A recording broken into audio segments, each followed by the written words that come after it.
हरिओम। पिछले वीडियो में तर्क संग्रह की हमने प्रारंभ से लेकर के शब्द तक हमने अध्ययन किए थे और भी थोड़ा आगे किए थे, परंतु उसको वहाँ क्लियर नहीं किया गया था, थोड़ा डिस्टर्बेंस रहा।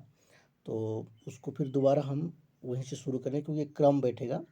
देखिए, अभी हम बुद्धि के ऊपर पढ़ेंगे, बुद्धि से लेकर के आगे के पढ़ेंगे। और ये बुद्धि जो है गुण में आता है, जो 24 गुण है उन 24 गुण में एक गुण है बुद्धि। ठीक है, जैसे कि स्नेह शब्द, शब्द के बाद जो है बुद्धि आता है। बुद्धि सुख दुख इच्छा द्वेष प्रयत्न धर्म अधर्म संस्कार चतुर्विंशति गुणा। ठीक है, तो बुद्धि से आगे का चैप्टर जो है हम लोग यहाँ से पढ़ेंगे क्योंकि बुद्धि से इम्पोर्टेंट चैप्टर शुरू होता है और यहाँ काफ़ी चीज़ें थोड़ा डिफिकल्ट होता है समझने में, इसलिए हमने बुद्धि से फिर दोबारा हम ले रहे हैं। ठीक है, अब देखिए बुद्धि क्या है यहाँ पर। सर्वव्यवहार हेतु गुणों बुद्धि ज्ञानम।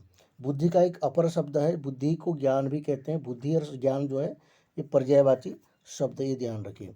ठीक है, जैसे यहाँ पर क्या कह रहे हैं, सर्वव्यवहार हेतु गुण। ये बुद्धि क्या है, गुण है, इसलिए गुण शब्द दिया यहाँ पर। सर्वव्यवहार हेतु, सभी व्यवहार का हेतु, हेतु यानी कि कारण। ठीक है, सभी व्यवहार का जो कारण है वो बुद्धि है, यानी कि ज्ञान है। आपको यदि किसी विषय का ज्ञान नहीं है तो आप उसके ऊपर व्यवहार नहीं कर सकते। जैसे मान लीजिए आपको पता है कि जो व्यक्ति आपके सामने खड़ा है वो कौन है। ठीक है, आपके सामने कोई व्यक्ति खड़ा है और आपको पता है कि वो एक सामान्य एक बहुत ही रेस्पेक्टेडफुल व्यक्ति है जिनका समाज में बहुत सम्मान है। तो आप उनके पास जब जाएंगे तो आपके साथ आप उसी हिसाब से व्यवहार कर सकते हैं। ठीक है, इसलिए व्यवहार का हेतु क्या हो गया, आपका नॉलेज, आपका ज्ञान। ठीक है, उसी को ही बुद्धि कहते हैं। यहाँ पर तर्क संग्रह में जो बुद्धि है उसी को ही ज्ञान कहते हैं। ठीक है, ये समझ में आ गया। सात द्विविधा स्मृति अनुभव, बुद्धि गतिविधि में ऐसे प्रश्न आता है। तो स्मृति और अनुभव दो प्रकार की है। ठीक है, अब उसमें पहले पढ़ते हैं स्मृति को।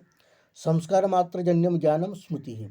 संस्कार मात्र जन्यम, संस्कार मात्र से जो जन्य है उसको कहते हैं स्मृति। ये संस्कार मात्र जन्य कैसे है, जैसे कल आपने किसी विषय को देखा था, ठीक है, और आज उसको फिर देखा। तो कल जो आपने विषय को देखा था, आज उसको देखा और आपने कहा कि ये वही है। जैसे मान लीजिए आपने कल कहीं बाहर गए थे और वहाँ पर देवदत्त को देखा था। ठीक है, देवदत्त व्यक्ति का नाम है, देवदत्त को देखा था और आप देख करके चले आए। ठीक है, आज वो व्यक्ति देवदत्त आपके पास आता है तो आप उसको स्मरण करते हैं। ठीक है, अरे ये तो वही देवदत्त है। ठीक है, तो ये क्या हो गया आपका, कल जो संस्कार था, कल आपने जो उसको देखा था उसका संस्कार था और उस संस्कार से आपको जो जन्य हो गया कौन सा, आज जो आप कहने कि अरे ये वही देवदत्त है कल मैंने जिसको देखा था। तो ये हो गया आपका स्मृति। इसलिए ये भी स्मृति भी एक प्रकार की ज्ञान है।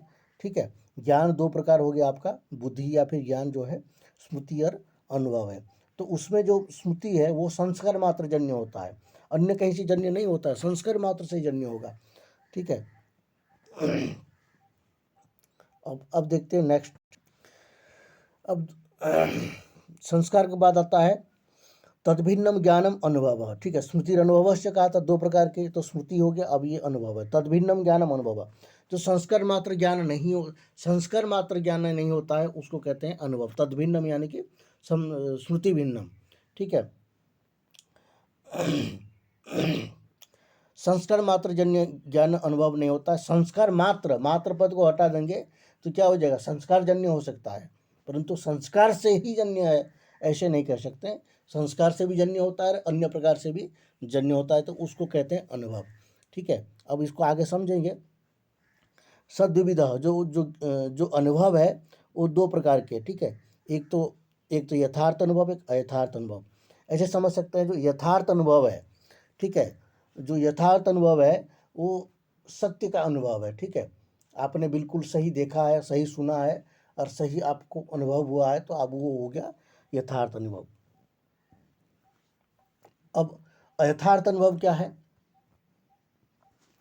अयथार्थ अनुभव वो होता है जिसको आपने देखा नहीं है, खुद सिर्फ सुना है या फिर अपने मन में कल्पना किया है, पर आपके साथ उसका अनुभव है। ठीक है, बताएंगे आगे आगे अभी। तो उसको कहते हैं अयथार्थ अनुभव, यानी कि जो यथार्थ का अर्थ यही है कि जो सत्य घटना के ऊपर आधारित है, वो यथार्थ है। और जो सत्य घटना नहीं है, कुछ काल्पनिक है, कुछ स्टोरिकल है, उसको कहते हैं अयथार्थ अनुभव। अब देखिए आगे, अब यथार्थ का यहाँ पर जो है डेफिनेशन बताते हैं, जो परिभाषा बताते हैं, लक्षण बताते हैं। तद्वती तत्प्रकार को अनुभव यथार्थ। तद्वती तत्प्रकार को अनुभव। अब यहाँ पर प्रकार क्या है, अगर प्रकार शब्द आपको समझ में आ गया तो तद्वती तत्प्रकार आसानी से समझ जाएंगे। देखिए देखिए, ये जैसे आपका घट है, ठीक है, एक घट है ये, ठीक है। घट में क्या रहता है, घटत्व, ठीक है। घट में क्या रहता है, घटत्व।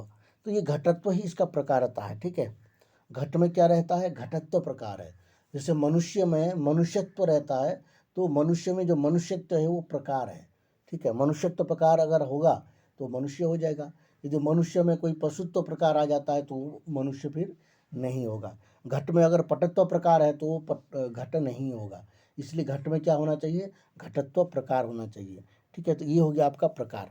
तद्वती तत्प्रकार को अनुभवो यथार्थ। अब तद्वती और तत्प्रकार क्या है, तद्वती तद वाला, तद यानी कि वह जो आपने जो आपके अंदर जो संस्कार है, जो अनुभव है, ठीक है, तद्वती, वो अनुभववती होना चाहिए, अनुभव वाला होना चाहिए।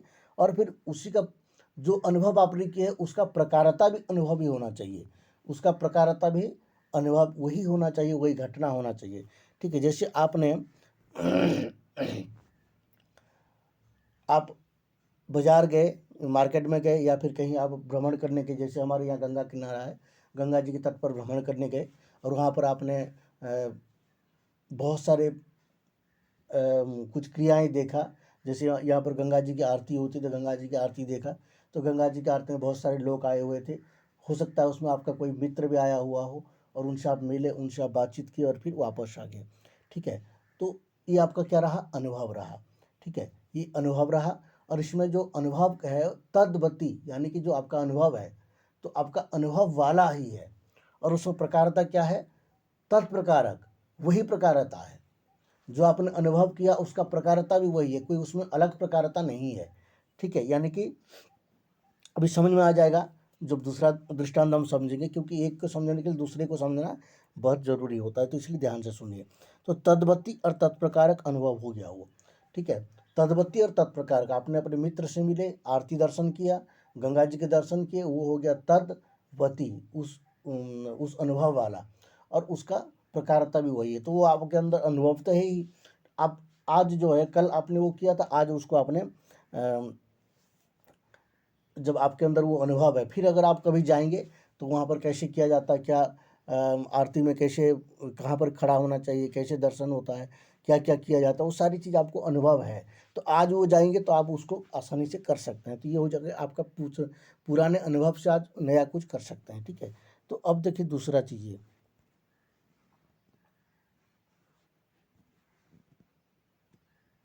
हाँ, यहाँ पर दृष्टांत दिया है। देखिए यहाँ पर दृष्टांत क्या दिया है, यथा रजते इदम रजतम इति ज्ञानम। जैसे रजत है, रजत में रजत प्रकारता ज्ञान। जैसे मान लीजिए रजत, रजित यानी कि चांदी, ठीक है, एक एक चांदी, एक चांदी की मोहर है ये, ठीक है, ये चांदी की मोहर है। और इसमें जो है रजत है, ये रजत में आपको रजत्व प्रकार का ज्ञान होना, ये यथार्थ अनुभव है, ठीक है। क्या रजत में रजत की प्रकारता नहीं होने वाला ज्ञान भी हो सकता है, हो सकता है। जैसे रजत में रजत्व प्रकारता ज्ञान, रजत में रजत्व प्रकारता ज्ञान होना यथार्थ है। परंतु मान लीजिए आप रास्ते में जा रहे हैं और एक सीपी पड़ा हुआ, सीपी जानते हैं, सीपी को कहते हैं सामुका, ठीक है, सीपी को कहते हैं सामुका। जैसे मोती निकलता है, ऐसे कुछ सामुका होते हैं जिनसे मोती निकलता है, तो सीपी है ये। और सीपी में जो है क्या होता है, वो भी सफ़ेद होता है, बिल्कुल चमकीला होता है और वो चांदी की तरह दिखता है। अब सीपी में जो है आपको क्या ज्ञान हुआ कि इदम रजतम, ये रजत है, ठीक है। तो यहाँ पर प्रकारता क्या है, रजत्व प्रकार का प्रकारता है। जो आप इसमें जो सीपी है, सीपी को आपने देखे और आपको लगा कि चांदी है और आपने हाथ में उठा लिए, ठीक है। जिस समय आपको ज्ञान हुआ उस समय क्या हुआ, आपको रजत्व प्रकारता ज्ञान हुआ सीपी में, परंतु रजत नहीं है। रजत्व में सीपी में रजत्व प्रकारता ज्ञान हुआ, तो ये सीपी में रजत्व प्रकारता ज्ञान नहीं होना चाहिए, सीपी में जो है सीपित्व प्रकारता ज्ञान होना चाहिए।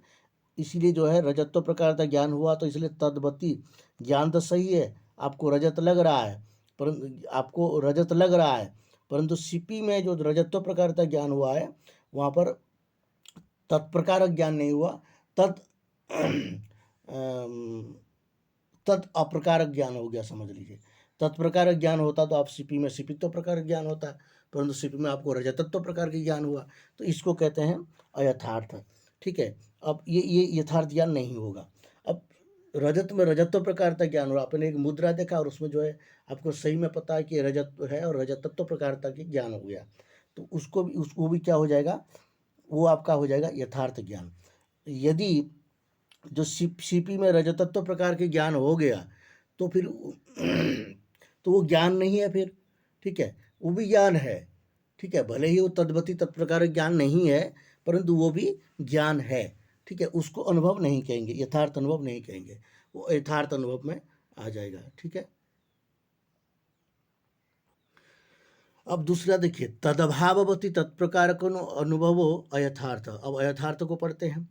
तदभाववती तत्प्रकार को अनुभव, तद अभाववती उसकी अभाव वाला और तत्प्रकार को अनुभव उसकी अभाव वाला परंतु उसमें तत्प्रकारक अनुभव। जैसे मान लीजिए अभी हमने क्या कहा था, सुक्ति, सुक्ति यानी कि सीपी में, सुक्ति में रजत को रजत्व प्रकारक ज्ञान। ठीक है, सुक्ति में रजत्व प्रकारक ज्ञान, सुक्ति यानी कि सीपी, जैसे सामुका में रजतत्व, सामुका में चाकचक्य होता है, उसमें चमकीलापन होता है, इसलिए उसमें आपको क्या लगा कि रजतत्व प्रकार ज्ञान हो गया, ये रजत है, ऐसे ज्ञान हो गया। यानी कि उसमें जो ज्ञान हुआ वो कैसे हुआ, रजतत्व प्रकार को हुआ। तदभाववती, तद यानी कि रजत अभाववती, रजत अभाव वाले में जो रजत नहीं है उसमें आपको रजत्व प्रकार की ज्ञान हो गया। जो रजत नहीं है उसमें रजत्व प्रकार की जो ज्ञान हो गया उसको कहते हैं तदभाववती तत्प्रकार को अनुभव अयथार्थ। तो ये हो गया कौन सा, अयथार्थ अनुभव हो गया, जिसकी यथा सुक्तिविदम रजतम इति ज्ञानम। ऐसे प्रश्न आ सकता है आपको, सुक्ताविदम रजतम इति ज्ञानम किम उच्यते। ठीक है, ऐसे पूछ सकता है, यथार्थ अयथार्थ स्मृति स्मृति ऐसे पूछ सकता है तो आपको। तो इसलिए आपको ध्यान रखना, सुक्ति में यदि रजत की ज्ञान होता है तो वो यथार्थ ज्ञान नहीं हो सकता है, अयथार्थ ज्ञान होता है, क्योंकि तदभाववती में जो सुक्ति रजत के अभाव वाले में रजत्व प्रकार की ज्ञान हो रहा है। ठीक है, तदभाववती यानी कि रजत्व अभाववती तत्प्रकार को अनुभव, तत्प्रकार को अनुभव, रजत्व प्रकार के अनुभव जो है वो अयथार्थ होता है। ठीक है, अब देखते हैं, अब कहते हैं यथार्थ अनुभव जो है 4 प्रकार की है। ठीक है, यथार्थ अयथार्थ, पहले हम लोगों ने क्या पढ़े, बुद्धि, बुद्धि से क्या हो गया, बुद्धि ज्ञान 2 प्रकार की, क्या, स्मृति और अनुभव। ठीक है, 2 हो गया, स्मृति और अनुभव। अब अनुभव को 2 प्रकार की है, यथार्थ अयथार्थ। ठीक है, अब यथार्थ और अयथार्थ हो गया।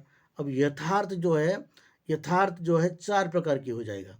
यथार्थ क्या है, 4 प्रकार के हो जाएगा। यहीं से शुरू होता है हमारे जो है जो मेन चैप्टर। ठीक है, पदार्थ विमर्श यहाँ से खत्म हो गया, समझ लीजिए। अब पदार्थ तो पूरे के पूरे है, परंतु यहाँ से शुरू होता है हम लोग की चैप्टर की डिवीजन, चैप्टर के अलग अलग प्रकरण। जैसे आपको क्या है, प्रमाण विचार पढ़ना है, शाब्दबोध प्रक्रिया पढ़ना है, तो यहाँ से प्रमाण की ओर हम बढ़ रहे हैं। इसको ध्यान रखिए, अगर आपको नहीं समझ में आया तो इसको थोड़ा सा आधे मिनट 1 मिनट बैक कर लीजिए, ताकि आप इसको अच्छे से समझ पाए। अभी जो मैंने बताया कि पहले क्या हुआ और फिर बाद में क्या हुआ। जैसे बुद्धि से शुरू हुआ, बुद्धि जो ज्ञान है 2 प्रकार के, स्मृति और अनुभव है। फिर अनुभव, इसमें स्मृति को छोड़ दो, फिर अनुभव कितने प्रकार की है, 2 प्रकार की है, यथार्थ और अयथार्थ है। और फिर यथार्थ जो है 4 प्रकार की है। अब हम उसको पढ़ेंगे। यथार्थ चतुर्विधः। ठीक है, प्रत्यक्ष, अनुमिति, उपमिति, शाब्द भेदात। इसमें प्रत्यक्ष है, अनुमिति है, उपमिति है और शाब्द। ये ध्यान रखिए, ये प्रश्न पिछली बार भी आया था। ठीक है, संज्ञा संज्ञी संबंध ज्ञानम उपमिति, संज्ञा और संज्ञी का संबंध का ज्ञान जो कराता है उसको कहते हैं उपमिति। ये प्रश्न आया था पिछले बार की परीक्षा में, तो इसीलिए उपमिति को आप ध्यान रखना।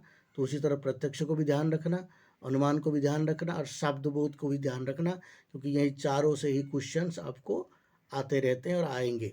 ठीक है, प्रत्यक्ष अनुमिति, प्रत्यक्ष अनुमिति, उपमिति, शाब्द उपमिति, शाब्द भेदात, ये 4 प्रकार की हो गया। अब 4 प्रकार की हो गया तो इन 4 का करण भी 4 है। ठीक है, तत्करणमपि चतुर्विधम, इन चारों का 4 करण है। कैसे? जैसे प्रत्यक्ष का करण है प्रत्यक्ष, अनुमिति का करण है अनुमान, और उपमिति का करण है उपमान, शब्द का करण है शब्द।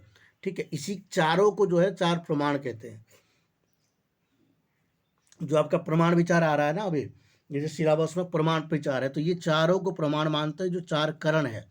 ठीक है, अब ये प्रमाण क्यों माने जाते हैं? क्योंकि प्रमाण से ही सही का ज्ञान होता है। प्रमाण नहीं होगा तो आपको जो है प्रमाण विशिष्ट का ज्ञान नहीं होगा। प्रमाण होना चाहिए तभी तो प्रमाण विशिष्ट का ज्ञान होगा। ठीक है, तो इसलिए प्रमाण की आवश्यकता है। इसीलिए यहाँ पर क्या हो गया, ये चार जो यहाँ पर जो यथार्थ अनुभव है, उन 4 यथार्थ अनुभव की 4 करण हो गया। अब करण क्या है उसको आगे देखते हैं। अब देखिए, असाधारणम कारणम करणम, जो असाधारण कारण होता है उसको कहते हैं कर्ण। अब साधारण असाधारण में क्या अंतर है? ठीक है, जो साधारण कारण होता है वो कौन होता है? एक पंक्ति आता है आपका न्याय सिद्धांत मुक्तावली में, ईशत तद्यान यत्नेच्छा कालो दृष्टो दिगैव च। ठीक है, ईशत तद्यान यत्नेच्छा कालो दृष्टो दिगैव च, प्राक प्रतिबंधका भावो कार्य साधारण स्मृतः। ठीक है, ईशत तद्यान यत्नेच्छा कालो दृष्ट दिगैव च, प्राक प्रतिबंधका भावो कार्य साधारण स्मृतः। ये हर कार्य के प्रति साधारण कारण होता है। क्या? ईशत तद्ज्ञान, ईश्वर और ईश्वर का ज्ञान। ठीक है, ईश्वर और ईश्वर का ज्ञान, ईश्वर नहीं होता तो आप भी नहीं होते, आप भी नहीं होते तो आपका कार्य भी नहीं हो सकता है। ठीक है, किसी भी कारण होगा तो उसमें ईश्वर एक कारण है।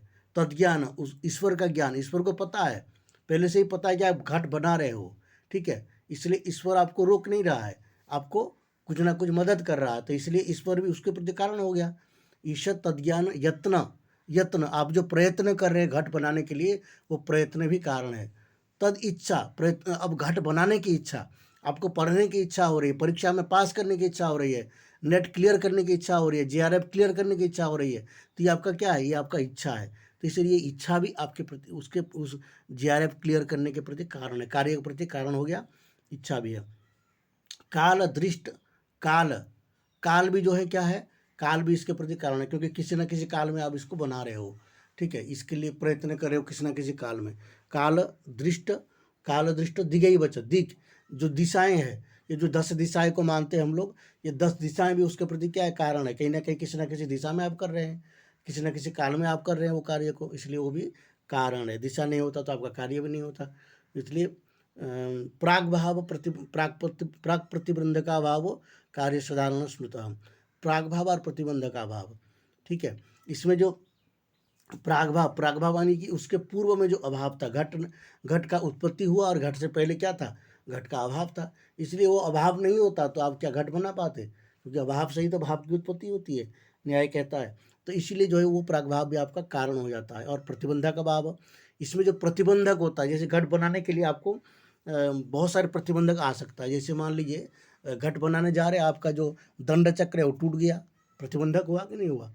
घट बनाने जा रहे हैं, आप बीमार हो गए, प्रतिबंधक हुआ कि नहीं हुआ? तो इसमें ये सारी चीज़ कारण भी होता है। तो क्योंकि ये प्रतिबंधक का अभाव रहने से आप जो है उस कार्य की उत्पत्ति कर पाए, इसलिए इसको कहते हैं कार्य साधारण स्मृतम। अब देखिए, अब जो है असाधारण कारणम करणम, अब असाधारण कारण क्या हो गया? ये तो साधारण कारण हो गया, तो साधारण से जो भिन्न होगा उसको कहेंगे असाधारण कारण। अब आगे बताएंगे ये सारे कारणों के बारे में। कार्य नियत पूर्ववृत्ति कारणम, कार्य से नियत, जो बिल्कुल कार्य से बिल्कुल पूर्व का वृत्ति, उसे कहते कारण। जैसे मान लीजिए आप घट बना रहे हैं, घट बनाने से पहले पिंड बनाए या फिर मिट्टी लाए, उस मिट्टी को पानी से मिलाए तो वो पूर्व में हुआ, और फिर दंड चक्र को घुमाए, दंड चक्र भी हो गया, और आप वहाँ पर बैठ कर ये कार्य कर रहे हैं तो आप भी कारण हो गए। तो इस प्रकार की जो है वो कारण हो जाता है, जो कार्य नियत पूर्व वृत्ति, कार्य के पूर्व में जो वृत्ति होती है, ठीक है, वृत्ति होती है, जो यत्न होता है, वो सब के सब क्या हो जाता है? आपका कारण हो जाता है। अब कार्यम प्रागभाव प्रतियोगी कारणम कार्यम, कार्य का लक्षण बहुत इंपॉर्टेंट है, इसको ध्यान रखिए, कभी भी परीक्षा में पूछ सकता है। कार्यम प्रागभाव प्रतियोगी, ठीक है। अब प्रतियोगी क्या है, यहाँ पर एक नया शब्द आ गया प्रतियोगी। दो शब्द आता है, एक प्रतियोगी एक अनुयोगी, ध्यान रखिए। दो शब्द आता है, एक तो प्रतियोगी, ठीक है, और एक शब्द आता है अनुयोगी। ये दोनों शब्द का नोट कर लीजिए, ये आपको बहुत ही काम में आएगा। फिर हम लोग जब न्यायबोधिनी कभी पढ़ेंगे, ठीक है, ये अभी तो हम लोग ये मूल मूल पढ़ रहे हैं, मूल मूल से आपको इतना बोध हो जाएगा, परंतु हम लोगों को फिर पदकृति या न्यायबोधिनी फिर कभी पढ़ना है जीवन की उपयोगी के लिए, शास्त्र के अध्ययन के लिए, शास्त्र को समझने के लिए। न्यायबोधिनी और पदकृति उसको हम लोग डिटेल्स में पढ़ेंगे, जिससे आपको न्याय बहुत ही रुचिकर लगेगा आगे, ठीक है। न्याय जो है, न्याय जो है पदार्थ विज्ञान है, और ये न्याय का संबंध जो है आपकी पूरे नित्य जीवन में जो जो घटनाएं होती हैं उनसे संबंधित होता है, और नित्य जीवन में आप कर रहे हैं जो है उसको आपको रियलाइज कराता है। इसलिए न्याय बहुत इंटरेस्टिंग होता है। अगर आपको एक बार पकड़ में आ गया इसकी तरीका, तो बहुत ही इंटरेस्टिंग होता है न्याय की सब्जेक्ट, ठीक है। क्योंकि आपके जीवन में जो है इसका बहुत ज़्यादा जो है संबंध बना के अध्ययन करना पड़ता है। जैसे मान लीजिए अभी स्मृति है, अनुभव है, ये सब बातें आपको बता रहे हैं। स्मृति क्या चीज़ है, आपको क्या पता नहीं था ये स्मृति, कि कल हमने किसी चीज़ को देखा, किसी के साथ बात की, किसी के साथ बैठा उठा, और वो आज मैं फिर उसको मैं अब स्मरण कर रहा हूँ, तो ये तो पहले से पता आपको स्मृति। तो ये आपके जीवन से रिलेटेड है, इसलिए बहुत ही इंटरेस्टिंग होता है। इसी के ऊपर हम डिक्लेयर और भी जो है डीपली पढ़ेंगे, तो और भी इसको इंटरेस्टिंग बना सकते हैं, ठीक है। अब हम लोग बात करते हैं प्रतियोगी और अनुयोगी के बारे में।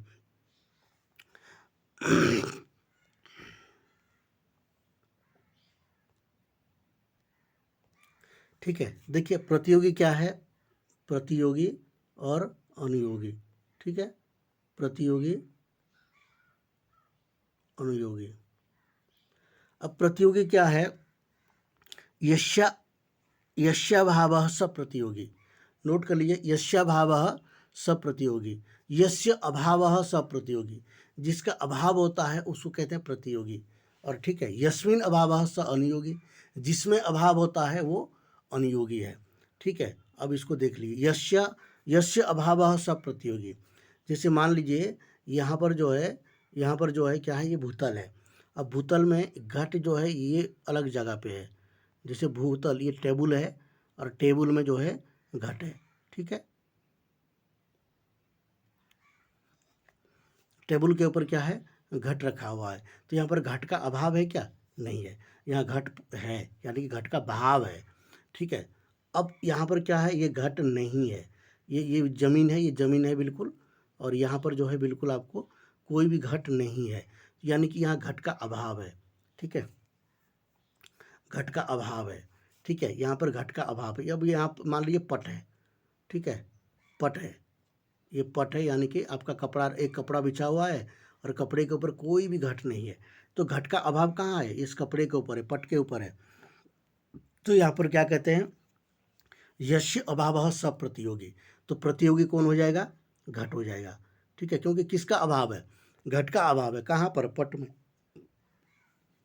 तो ये हो जाएगा आपका प्रतियोगी। ध्यान रखिए, प्रतियोगी कौन हो गया, घट हो गया, क्योंकि घट का अभाव है। जैसे मान लीजिए आपके घर में कोई वस्तु का अभाव है, तो वो वस्तु प्रतियोगी है, ठीक है। अब यस्मिन अभाव स अनुयोगी, जिसमें अभाव है वो अनुयोगी है। अब अभाव किस में है, घट का अभाव किस में है, पट में है, इसलिए ये हो जाएगा आपका अनुयोगी, ठीक है। इसीलिए ध्यान रखिए, जहाँ पर अभाव होता है वो अनुयोगी होता है, और जहाँ जिसका अभाव होता है वो होता है आपका प्रतियोगी। अब आते हैं कार्यम प्राग भाव प्रतियोगी।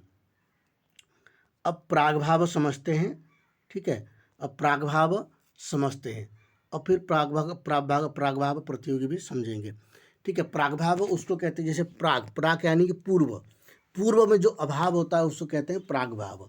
पूर्व में जो अभाव होता है उसको क्या कहेंगे, प्राग भाव कहेंगे। पूर्व में जो अभाव कैसे होगा, पूर्व में जो अभाव वो कैसे होगा, पूर्व, जैसे मान लीजिए अभी घट की उत्पत्ति हुई, घट उत्पत्ति से पहले घट था क्या, नहीं था। घट की उत्पत्ति से पहले घट नहीं था, यानी कि घट का अभाव था, ठीक है। घट उत्पत्ति से पहले घट नहीं था, यानी कि घट का अभाव था। जब घट के अभाव था तो उस अभाव को कहते हैं, घट से पूर्व में जो अभाव था उसको कहते हैं प्राग भाव। ठीक है।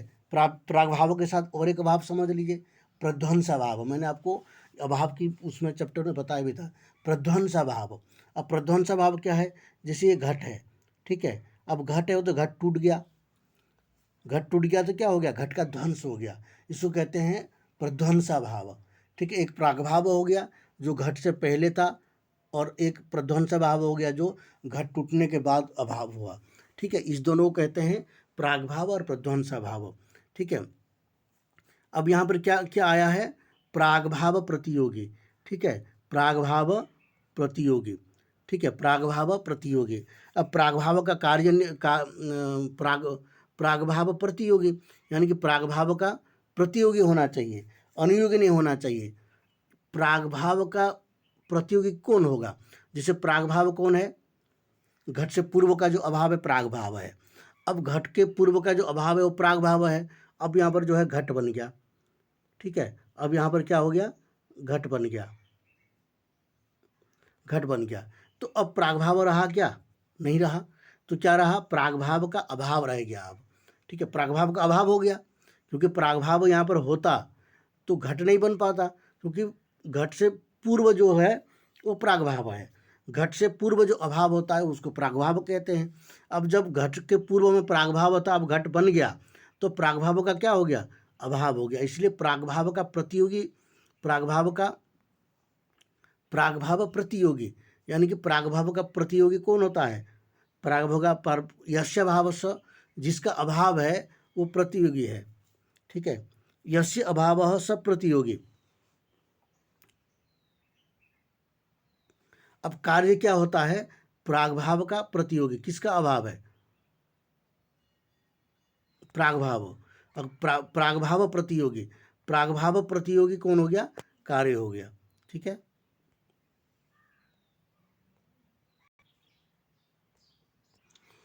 अब आगे देखते हैं, आगे जो है ये हो गया आपका कार्य। अब आते हैं कारण में। ठीक है, कारण में क्या है, कारणम त्रिविधम। ठीक है, अब कारण क्या है, कारण त्रिविधम, तीन प्रकार के कारण है, समवायी कारण, असमवायी कारण और निमित्त कारण। समवायी असमवायी निमित्त भेदात, समवायी और असमवायी भेद, समवायी असमवायी और निमित्त भेद से तीन प्रकार के कारण है। अब देखते हैं इसमें जो है समवायी कारण कौन सा, ये बहुत इंपॉर्टेंट है क्योंकि यहाँ से प्रश्न कभी कभी आते हैं।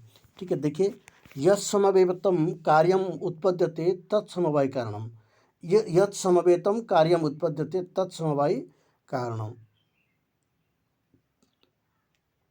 यत् समवेतम, जिस संबंध से कार्य की उत्पत्ति होती है उसको क्या कहते हैं, समवायी कारण कहते हैं।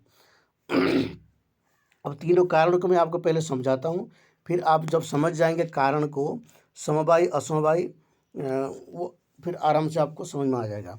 जिस कारण से, जैसे मान लीजिए यहाँ पर यथा तंतवः पटस्य दिया है, जैसे मान लीजिए यहाँ पर तंतु, ठीक है, तंतु यहाँ पर है, जो तंतु का संयोग हुआ और उसमें क्या बन गया, पट बन गया। ये अलग अलग तंतु है। ठीक है, ये अलग अलग तंतु, जैसे तंतु मतलब रुई, धागा कह सकते हैं आप इसको। एक प्रकार की एक तरफ खा गया और दूसरा जो होता है इधर से आया। इसको थोड़ा जूम करके देखेंगे तो आपको क्या लगेगा कि इसमें बहुत छोटे छोटे छिद्र होता है, परंतु पता नहीं चलता। अब इसका आपका पट बन गया। ठीक है, तंतु से क्या हो गया, ये पट हो गया। अब तंतु से क्या बना, पट, पट बना। ठीक है, जो यत् समवेतम कार्यम उत्पद्यते तत्समवाय कारण, यत् समवेतम कार्यम उत्पद्यते तत् समवाय कारणम, जिसमें समवाय संबंध से रहता हुआ कार्य का उत्पत्ति होता है। ठीक है, जिसमें समवाय संबंध से रहता हुआ कार्य का उत्पत्ति होता है वो होता है समवाय कारण। ठीक है, यहाँ पर देखिए तंतु, दो तंतु मिले, दो तंतु मिलने से क्या हो गया, दो तंतु मिलने से पट हो गया। अब जो तंतु है वो पट में, पट जो है तंतु में क्या रहता है, समवाय संबंध से रहता है, समवाय संबंध। ठीक है, समवाय संबंध। ठीक है, समवाय संबंध से रहता है, तो ये क्या हो जाता है, ये जो कारण है ये समवाय कारण हो जाएगा। ठीक है, तंतु पट का क्या हो जाएगा, समवाय कारण। तंतवः पटस्य, पट का तंतु समवाय कारण है। पटश्च स्वगत उपादेय, और दूसरा क्या है, पटश्च स्वगत उपादेय, पट का रूप है, जैसे ये पट है और ये पट का जो है रूप है, जैसे पट का रूप है तो श्वेत पट है, नील पट है, चित्रा पट है और काला पट है। तो इस तर ये श्याम पट है। तो ये जितने भी पट का जो रूप है, तो जो रूप है ना पट में जो रूप है, उस रूप जो है क्या हो जाएगा, स्वगत रूपाधेय। पटश्च स्वगत रूपाधेय। जो पट है, पट भी क्या हो जाएगा, स्वगत रूप आदियों के प्रति इसका पट जो है क्या हो जाएगा, समवायी कारण हो जाएगा। समझ में आ गया। अब दूसरा क्या है, कार्येण कारणेन वा सह एकस्मिन् अर्थे समवेतम तत्कारणम असमवायी कारणम। ठीक है, ये पिछले बार आया था ये प्रश्न, पिछले बार आया था, जो मैंने इसके ऊपर एक अच्छा डिटेल्स में असमवायी कारण का वीडियो भी बनाया था, जिसमें मैंने तीनों कारणों को आपको समझाया हूँ। वो वीडियो एक ही वीडियो जो है 15-20 मिनट का है, उसको देख सकते हैं आप। तंतु संयोग पटस्य तंतुरूपम पटरूपस्य। ठीक है, तंतु संयोग पटस्य, तंतु संयोग। देखिए मान लीजिए यहाँ पर जैसे तंतु है, एक तंतु है, ठीक है, एक तंतु है ये, ठीक है, ये तंतु है, दूसरा तंतु है ये, दोनों तंतु है, ये भी तंतु है, ये जो सीधा वाला, और ये जो टेढ़ा वाला ये भी तंतु है। ठीक है, अब तंतु और तंतु दोनों में क्या हो गया, संयोग हो गया। ठीक है, तंतु और तंतु में क्या हुआ, संयोग हो गया, ये एक संयोग हुआ, संयोग हुआ। ठीक है, तंतु और तंतु में क्या होगा, संयोग हुआ। अब इससे क्या बन गया, पट की उत्पत्ति हुई, पट बन गया। ठीक है, अब तंतु पट के प्रति कौन सा कारण है, समवाय कारण है, क्योंकि पट जो है तंतु की संयोग, दो तंतु के संयोग से बना पट, तो ये हो गया आपका समवाय कारण, कौन, तंतु। परंतु इसमें एक संयोग हुआ है, ये जो संयोग है ये संयोग भी कारण है यहाँ पर, तो ये संयोग इसके प्रति क्या कारण हो जाएगा, असमवाय कारण हो जाएगा। पट के प्रति संयोग जो है असमवाय कारण है, संयोग गुण है। ठीक है, तंतु तो है क्या है, द्रव्य है, तंतु क्या है, द्रव्य है, परंतु संयोग क्या है, गुण है, इसलिए गुण पट के प्रति क्या हो जाता है, असमवाय कारण हो जाता है। ये ध्यान रखिए, जो तंतु संयोग है, तंतु संयोग जो है वो तंतु संयोग पट के प्रति क्या कारण हो गया, असमवाय कारण। समझ में आ गया। जैसे तंतु संयोग पटस्य, आगे आगे दिया है तंतुरूपम पटरूपस्य, तंतुरूपम पटरूपस्य। जैसे मान लीजिए ये पट है और पट में क्या रहेगा, पटरूप, पटरूप है, और ये तंतु है, तंतु में क्या रहेगा, तंतुरूप। ठीक है, अब तंतुरूप तंतु में रहा और पटरूप जो है पटरूप में रहा। अब ये तंतु और पट, ये तंतुरूप और पटरूप का क्या संबंध होगा, क्या कारण होगा, पटरूप के प्रति तंतुरूप कारण है, क्योंकि तंतु में रूप नहीं होता तो पटरूप बनता है क्या, तो इसलिए ये हो जाएगा आपका असमवाय कारण। ठीक है, मुझे लगता है आपको समझ में आ गया होगा। तीसरा जो कारण है, तदुभय भिन्नम कारणम निमित्त कारणम, उस दोनों से भिन्न जो कारण है वो है आपका निमित्त कारण है। ठीक है, उन दोनों से भिन्न कारण कैसे हो गया, तदुभय भिन्नम कारण, जो समवाय कारण है और असमवाय कारण है, उन दोनों से जो भिन्न कारण है वो निमित्त कारण है। जैसे तुर्यमादिकम पटस्य, जैसे पट की उत्पत्ति हुई, पट बनाए, पट बनाने में क्या क्या सामग्री लगता है, तुरी आदि, तुरी आदि की जो अरठ, जिसको आप लोग महात्मा गांधी की जो अरठ देखे हैं, महात्मा गांधी का अरख जो ऐसे होता है, उसमें चक्की लगी रहती है और इसमें बेल्ट लगा रहता है और इसमें धागा काटा जाता है। ठीक है, तो इसको कहते हैं अरठ। ठीक है, ये क्या हो गया आपका, तूरी हो गया, तूरी व्यमादिकम, यानी कि, और उसमें लकड़ी का लगाया जाता है। आजकल जहाँ पर आप देखे होंगे, वाराणसी अगर आप कभी गए हैं तो वाराणसी की गलियों में जाइए आप। ठीक है, हम जाते हैं वहाँ पर वाराणसी में, इधर जो दुर्गा कुंड आदि है, दुर्गा कुंड के पीछे वाले हिस्से में बहुत सारी गलियाँ हैं। ठीक है, जहाँ पर आपका काफ़ी विद्या भवन, हाँ, कार्षणी विद्या भवन वगैरह है, तो उनकी जो पीछे वाली गली है, वहाँ गली में जाएंगे तो वहाँ लोग जो है रास्ते पर ही अपने वो साड़ी बना रहे होते हैं। ठीक है, कपड़े बुन रहे होते हैं, वहाँ की जो बुनाकार लोग हैं कपड़े बुन रहे होते हैं। हम लोग बचपन में बहुत देखे, हमारे गांव के आसपास भी कपड़े बुनने वाले बहुत लोग थे जो बहुत अच्छे अच्छे कपड़े बुनते थे। तो उसमें जो तुरी आदि लगता है, यानी कि जो लकड़ी का सामग्री लगता है उस पट को बनाने के लिए, कपड़े को बनाने के लिए, उसको कहते हैं तुरी। ठीक है, तो पट के प्रति तुरी, वो जो मशीन आदि हो गया ना, वो पट के प्रति क्या हो जाएगा, वो निमित्त कारण हो जाएगा। और मशीन नहीं होगा तो नहीं होगा, इसलिए वो निमित्त कारण हो जाए। तुरी वेमाधिकम, आदिकम कहा इसलिए आदि पद से यहाँ पर तुरी ले सकते हैं, और भी जो सामग्री उसके ऊपर उपयोग होता है उन सबको ले सकते हैं हम। ठीक है, अब क्या कहते हैं, तत् एतत् त्रिविध कारण मध्ये यत् असाधारणम कारणम तदेव कारणम। उन ये जो तीन कारण बताया, समवायी, असमवायी और निमित्त कारण, इन तीनों कारण में जो असाधारण कारण है, ठीक है, इन तीनों कारण में जो असाधारण कारण है, ठीक है, तद एतत् त्रिविध कारण मध्ये यद असाधारणम कारणम तदेव करण, जो असाधारण कारण है वही आपका कारण है। अब असाधारण कारण कौन है थोड़ा देखते हैं। ठीक है,